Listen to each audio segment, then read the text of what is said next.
अगला जो टॉपिक है वो है रंध्र गति की क्रियाविधि। अब रंध्र गति की क्रियाविधि को समझाने के लिए अलग अलग मत प्रस्तुत किए गए हैं, जिनमें से मुख्य मत जो है वो कौन कौन से हैं? मांड शर्करा परिकल्पना, स्टीवर्ट परिकल्पना और सक्रिय पोटेशियम आयन स्थानांतरण सिद्धांत। जिसमें से सबसे पहले हम पढ़ते हैं मांड शर्करा परिकल्पना के बारे में। सन 1908 की बात है। 1908 में साइंटिस्ट थे जिनका नाम था लॉयड। उन्होंने बताया था कि जो द्वार कोशिकाएं यानी रक्षक कोशिकाएं जो पाई जाती है रंध्रों में, उनमें मांड उपस्थित होता है, स्टार्च उपस्थित होता है। और ये जो मांड शर्करा परिकल्पना प्रस्तुत करने वाले जो साइंटिस्ट हैं उनका नाम है जे.डी. सायरे। इन्होंने ये परिकल्पना सन 1923 में जो है प्रस्तुत की थी। क्या है ये परिकल्पना? इस परिकल्पना में यह समझाया गया कि दिन के समय सूर्य का प्रकाश उपस्थित होता है और उस समय रंध्रों की द्वार कोशिकाओं में यानी रक्षक कोशिकाओं में कार्बन डाइऑक्साइड की सांद्रता क्या हो जाती है? कम हो जाती है। और जैसे ही कार्बन डाइऑक्साइड की सांद्रता द्वार कोशिकाओं में कम होती है तो द्वार कोशिकाओं में जो पीएच है वो पीएच बढ़ जाता है, यानी कि क्षारीय माध्यम उत्पन्न हो जाता है। और उस क्षारीय माध्यम में पीएच के बढ़ने पर द्वार कोशिकाओं में फास्फोराइलेज एंजाइम जो है ये सक्रिय हो जाता है। और जैसे ही फास्फोराइलेज एंजाइम सक्रिय होता है तो द्वार कोशिकाओं में उपस्थित जो मांड होता है यानी जो स्टार्च होता है उसका परिवर्तन हो जाता है ग्लूकोज 1 फॉस्फेट में।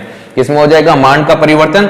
Glucose 1 phosphate. कौन से एंजाइम की उपस्थिति में? फास्फोराइलेज एंजाइम की उपस्थिति में। और यह ग्लूकोज 1 फॉस्फेट जैसे ही बनता है तो द्वार कोशिकाओं का डीपीडी जो होता है ये डीपीडी बढ़ जाता है। और डीपीडी के बढ़ने पर हम देखते हैं कि द्वार कोशिकाएं स्फीत हो जाती है। स्फीत होने का मतलब है द्वार कोशिकाएं क्या हो जाती है? फूल जाती है, क्योंकि उनमें अंतःपरासन होता है, जल प्रवेश करने लगता है और द्वार कोशिकाएं फूल जाती है।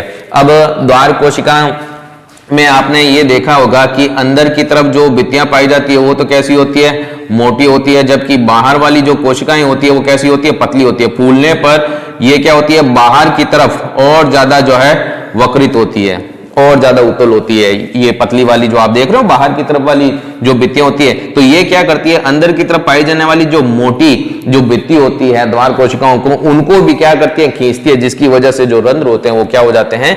खुल जाते हैं। तो इस प्रकार से जो है ये बताया गया था मांड शर्करा परिकल्पना में। फिर इसके विपरीत रात्रि में क्या होता है कि रात्रि के समय में क्या देखा जाता है कि जो ग्लूकोज 1 फॉस्फेट जो होता है उसका जो परिवर्तन जो है वो पुनः किसमें हो जाता है? मांड में हो जाता है। क्यों होता है?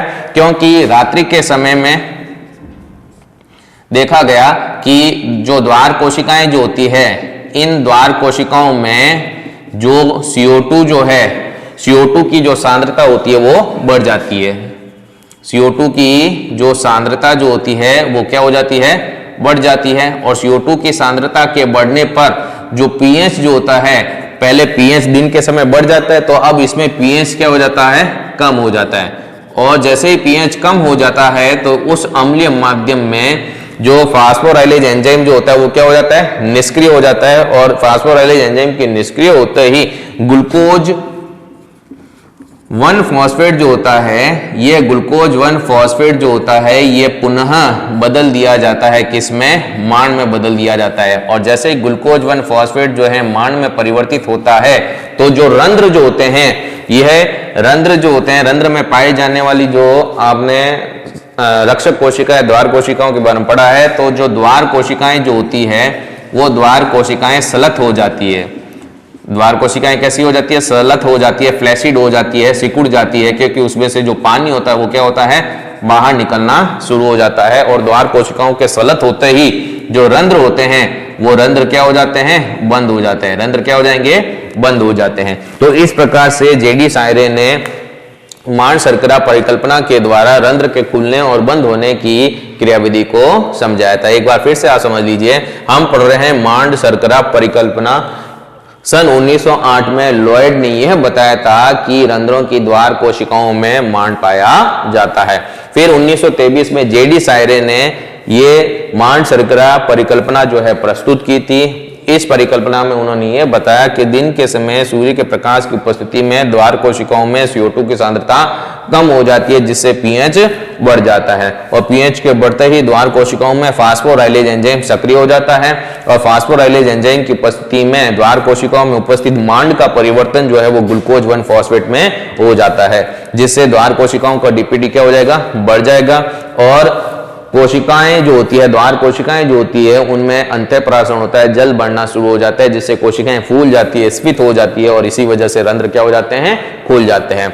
अब रात्रि के समय में क्या देखा जाता है कि द्वार कोशिकाओं में CO2 की सांद्रता बढ़ जाएगी। CO2 की सांद्रता के बढ़ते ही pH जो होता है वो कम हो जाता है और अम्लीय माध्यम में फास्फोराइलेज एंजाइम निष्क्रिय हो जाएगा और ग्लूकोज 1 फॉस्फेट का परिवर्तन किसमें कर दिया जाता है, मांड में कर दिया जाता है, जिससे द्वार कोशिकाएं जो होती है वो कैसी हो जाती है, शलत हो जाती है, सिकुड़ जाती है और रंध्र क्या हो जाते हैं, बंद हो जाते हैं। फिर इसके बाद में सेकंड जो आती है परिकल्पना वो है स्टीवार्ड परिकल्पना।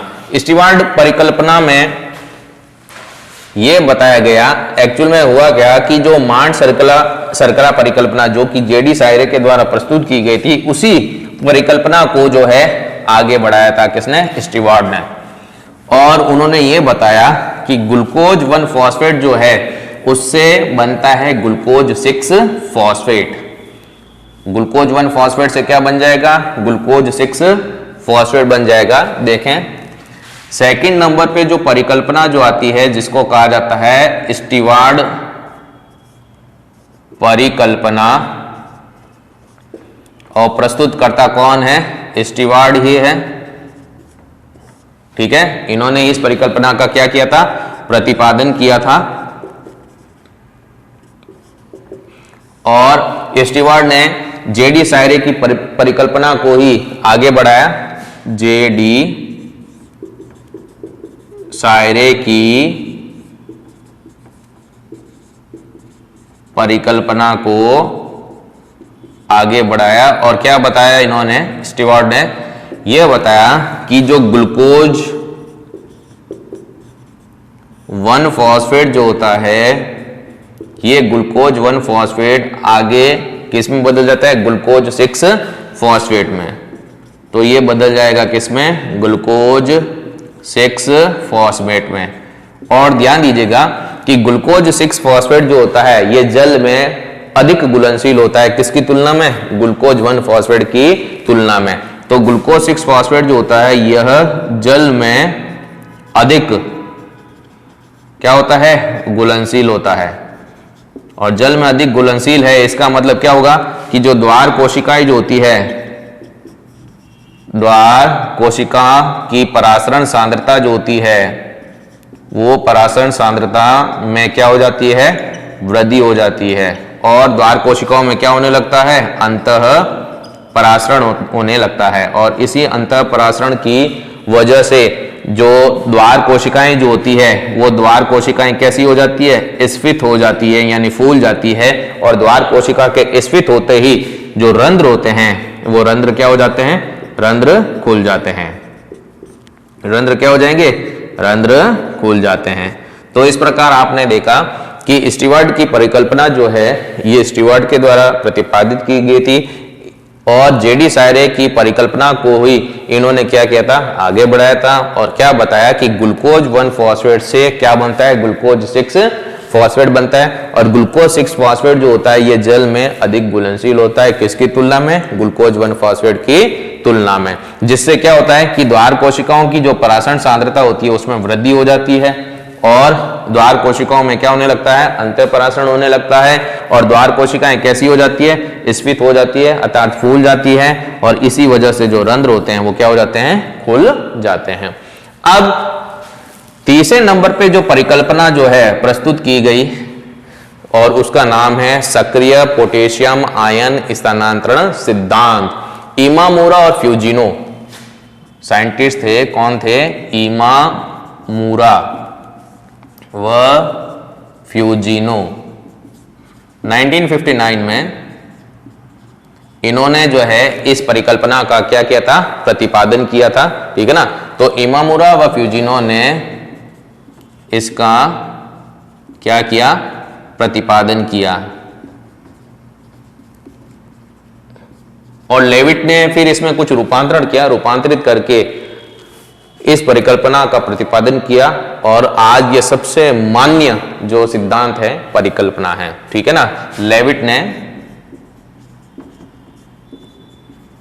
1974 में रूपांतरित करके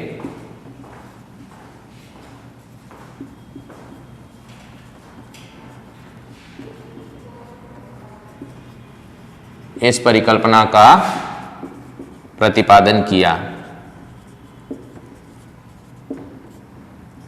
और यह सबसे मान्य परिकल्पना है।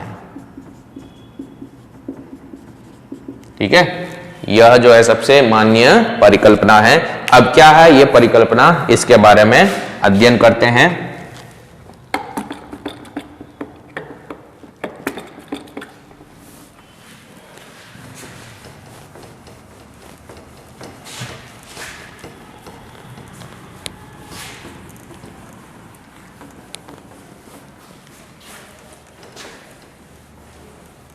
तो हम पढ़ रहे हैं तीसरी परिकल्पना सक्रिय पोटेशियम आयन स्थानांतरण सिद्धांत, और यह सिद्धांत प्रतिपादित करने वाले जो साइंटिस्ट हैं उनका नाम है इमामुरा और फ्यूजिनो। 1959 में इन्होंने इस परिकल्पना का या इस सिद्धांत का प्रतिपादन किया था। लेविट ने फिर 1974 में इस सिद्धांत में थोड़ा सा रूपांतरण किया और फिर से इसको प्रतिपादित किया, और आज वर्तमान समय में यह सबसे अधिक मान्य परिकल्पना है रंध्र की गति की क्रियाविधि में। अब सबसे पहले क्या होता है कि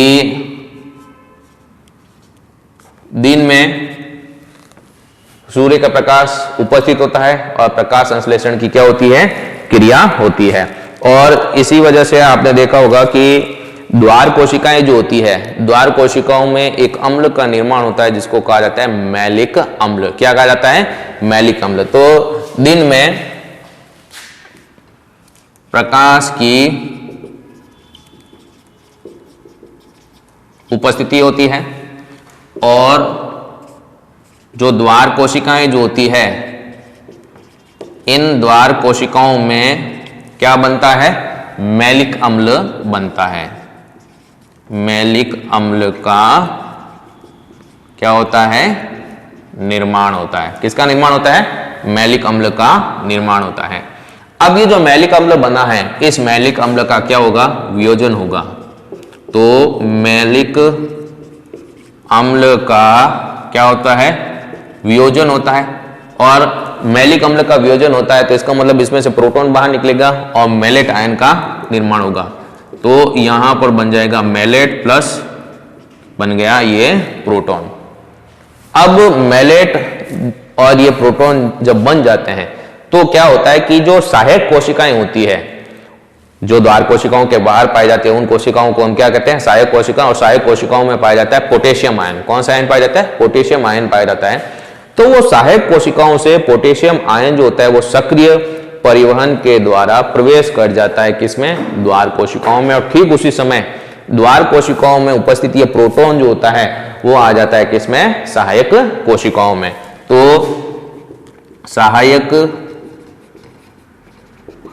कोशिकाओं से K+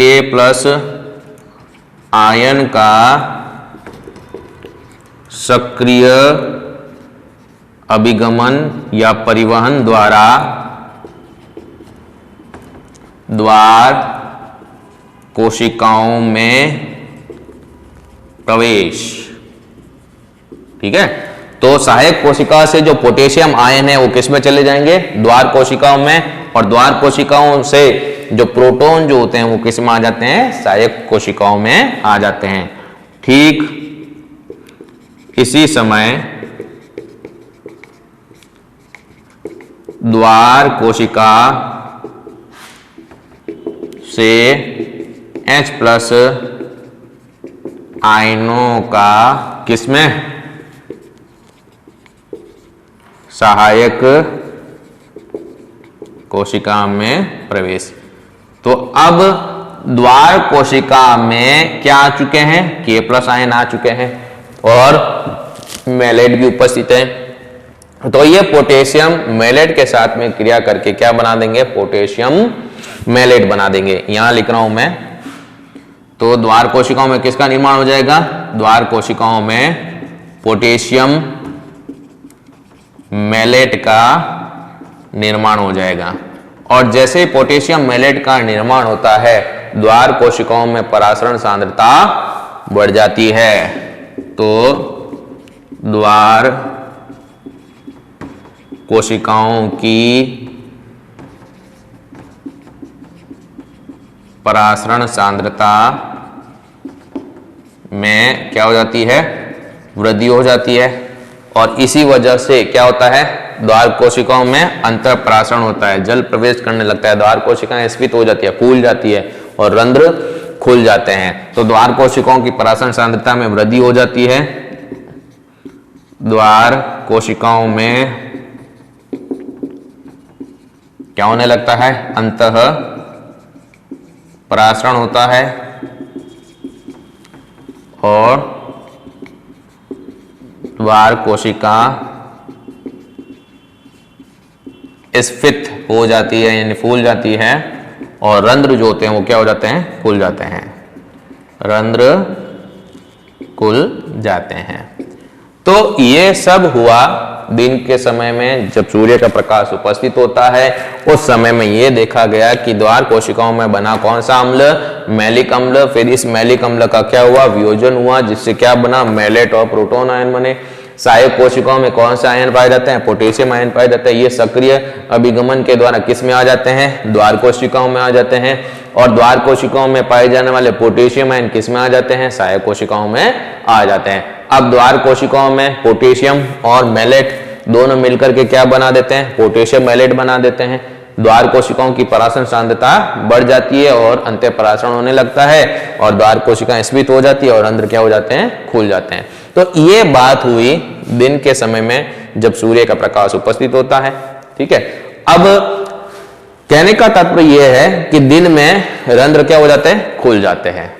दिन में रंध्र क्या हो जाते हैं, खुल जाते हैं। तो इसका मतलब रात्रि में रंध्र क्या हो जाएंगे, बंद हो जाएंगे। तो बंद होने के लिए अब इनमें क्या होगा वो हम इसमें पढ़ते हैं।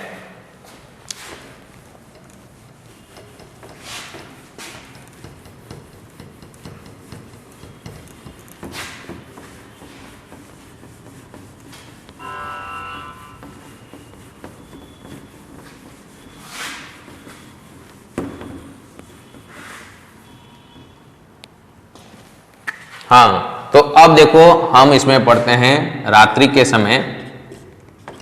रात्रि में सूर्य का प्रकाश क्या होता है, अनुपस्थित। रात्रि में सूर्य का प्रकाश क्या है, अनुपस्थित है। और सूर्य का प्रकाश अनुपस्थित है, इसका मतलब प्रकाश संश्लेषण क्या हो गया, बंद।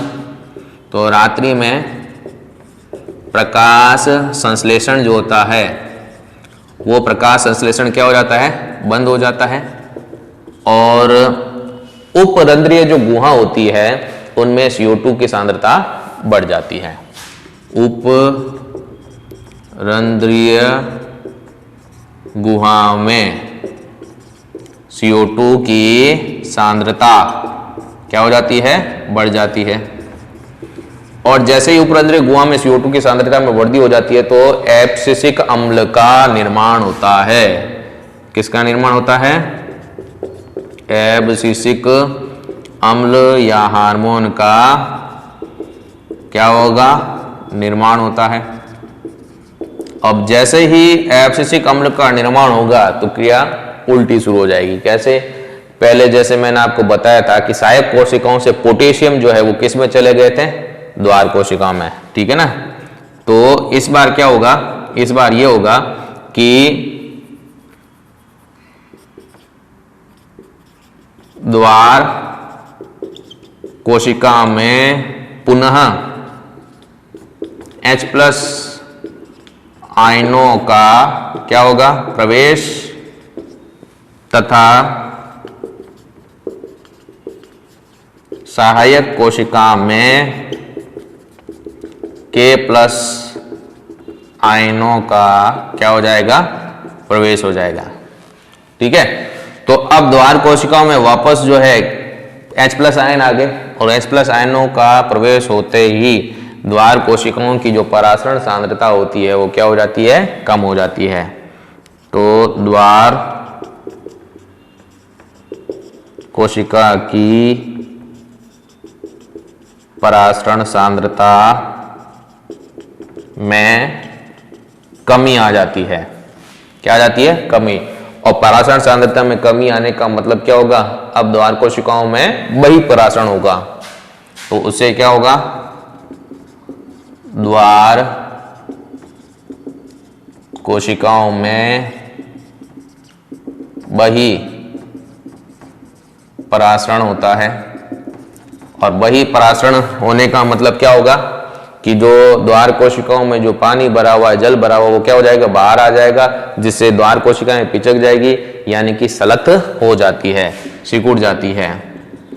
द्वार कोशिकाएं सलत, फ्लैसिड हो जाती है और रंध्र क्या होते हैं, बंद हो जाते हैं।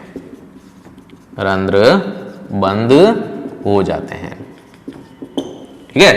तो इस प्रकार इमामुरा फ्यूजिनो ने 1959 में ये परिकल्पना प्रस्तुत की थी। लेविट ने थोड़ा सा इसको रूपांतरित किया और फिर से इसको प्रतिपादित किया। आज ये सबसे मान्य परिकल्पना है। तो दिन में रंध्र कैसे फूलते हैं वो भी आपने समझा इस सक्रिय पोटेशियम आयन स्थानांतरण सिद्धांत के द्वारा। अब हम इसमें देख रहे हैं कि रात्रि के समय रंध्र बंद क्यों हो जाते हैं। तो रात्रि के समय में सूर्य का प्रकाश अनुपस्थित होता है, प्रकाश संश्लेषण नहीं होता है। इस वजह से क्या होता है कि जो उपरंध्रीय गुहा होती है उसमें CO2 यानी कार्बन डाइऑक्साइड की सांद्रता में वृद्धि हो जाती है। परिणाम स्वरूप एब्सिसिक अम्ल का निर्माण होता है। और यही एब्सिसिक अम्ल जब बनता है तब हम क्या देखते हैं कि द्वार कोशिकाओं में दिन के समय में तो थे पोटेशियम आयन आए थे, अब पुनः जो है इसमें H+ आयन आ जाएंगे। और सहायक कोशिकाओं से पोटेशियम आयन निकल चुके थे, दिन के समय में H+ आयन आ चुके थे, अब वापस जो है इसमें क्या आ जाएंगे, K+ आयन आ जाएंगे, पोटेशियम आयन आ जाएंगे। और द्वार कोशिकाओं की परासरण सांद्रता में कमी आ जाती है, द्वार कोशिकाओं में बहिःपरासरण होने लगता है और द्वार कोशिकाएं जो है सलत हो जाती है और इसी वजह से रात्रि के समय में रंध्र क्या हो जाते हैं, बंद हो जाते हैं। ठीक है।